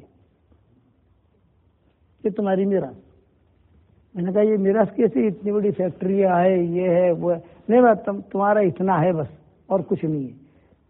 تو مول صاحب بکائے، وہ ہماری زبان گجراتی زبان میں، پالم پوری زبان میں ہم بکائے کہ ایسا تو ہوتا نہیں ہے، یہ تو ہوتا نہیں ہے۔ تو مول صاحب تم سمجھو، میں نے کہہ دیا میں کون ہوں۔ پھر میں نے اس کے ابا کو اور اس کے بھائیوں کو فون کیا، آج سے تیری میری کٹی سمجھ گئے نا بچے جو کہتے تھے، آج سے تیری میری کٹی۔ مول صاحب چم کیوں؟ میں نے کہا تمہارے بہن سوالتا نہ تھے، بلکہ بھائی تمہارے پڑھائی تھی، تمہارے پاس آئی تھی؟ میں نے کہا ہاں مہندی والی مسجد میں آئی تھی وہ۔ ارے مولانا میں نے کہا کچھ نہیں، حشر کا میدان میں ہیرا پھیری نہیں چلی، پیسہ تو میں آ جائے گا، فیکٹری آ جائے گی، اس کے اندر ہم نے اربوں کو دیکھا ٹاپ 1۔ بقی میں دفن کریں گے، وہی قاضی کھڑا ہوگا، قاضی وہی پولیس والا کھڑا ہوگا، اور وہی سارا حساب کتاب، ساری فیکٹریاں بند، اور وہیں پر جو پرچے ورچے بنا کر یہ تیرا، یہ تیرا، یہ تیرا، یہ تیرا، قاضی فیصلہ کرے گا اور اس اعتبار سے بانٹ دیں گے، چاہے جتنا بڑا مالدار ہو۔ ہمارے ہاں بہت کمزوری ہے، بہت کمزوری ہے۔ مرنا ہو اور اللہ کو جواب دینا ہو تو میراث دینا، اور اگر اللہ کو جواب دینے کی طاقت ہے کہ میراث نہیں بھی دوں اور اللہ کو جواب بھی دوں، آپ جانو، آپ کا کام جانے۔ اس پر اگر یاد رہا، کل یاد دلانا، کل مائیکل جیکسن کا تو نہیں سنانا، یہ میراث کا سارا سنا دوں گا انشاءاللہ، کل یاد دلانا۔ چلو، اللہم لک الحمد کما انت اہلہ، فصلی وسلم علی سیدنا محمد کما انت اہلہ، وفعل بنا ما انت اہلہ، فإنک اہل التقوی واہل المغفرہ۔ اے ہمارے پیارے اللہ، ہمارے گناہوں کو معاف فرما، ہماری خطاؤں سے درگزر فرما، ہر معاملے میں ہمارے انجام کو خیر فرما، ہر حالات کو درست فرما، پورے انگلینڈ والوں کو قبول فرما، پورے انگلینڈ والوں کو قبول فرما، ہمارے بھائیوں کو قبول فرما، ہماری بہنوں کو قبول فرما، بیٹیوں کو قبول فرما۔ اے اللہ، جس نے بھی مجھے دعاؤں کے لیے کہا ہو، یا دعاؤں کے لیے خطوط میں لکھا ہو یا جس کا مجھ پر کسی قسم کا حق اور احسان ہو، اے اللہ ان کی اور ہماری ساری جائز مرادوں کو پوری فرما۔ اے اللہ یہ مجمع آمین کہہ رہا ہے، کسی کے باپ کا انتقال ہو چکا ہے، کسی کی ماں کا انتقال ہو چکا ہے، کسی کے ماں اور باپ دونوں کا انتقال ہو چکا ہے، وہ قبروں میں انتظار میں کہ کوئی ہمارے لیے بھی دعا کرتا ہے کہ نہیں کرتا۔ اے اللہ ہمارے ماں باپ کی مغفرت فرما، ہمارے ماں باپ کی مغفرت فرما، جو زندہ ہے ان کی قدر کرنے کی توفیق عطا فرما۔ رسول اللہ صلی اللہ علیہ وسلم نے جتنے خیر کے لائن کی دعائیں مانگی ہیں وہ ساری ہم سب کے لیے مقدر فرما۔ جن شرور سے پناہ چاہیے ان شرور سے ہماری حفاظت فرما، حلال مال و منال کے دروازے کشادہ فرما، حرام سے تو ہماری حفاظت فرما۔ اے اللہ میراث دینے کی ہمیں توفیق عطا فرما، ورثہ دینے کی تو ہمیں توفیق عطا فرما۔ اے اللہ جو مانگا وہ عطا فرما، مانگنے سے رہ گیا وہ عطا فرما، اور اپنے فضل و کرم سے ہماری دعاؤں کو قبول فرما۔ سبحان ربنا رب العزت عما یصفون وسلام علی المرسلین والحمد للہ رب العالمین۔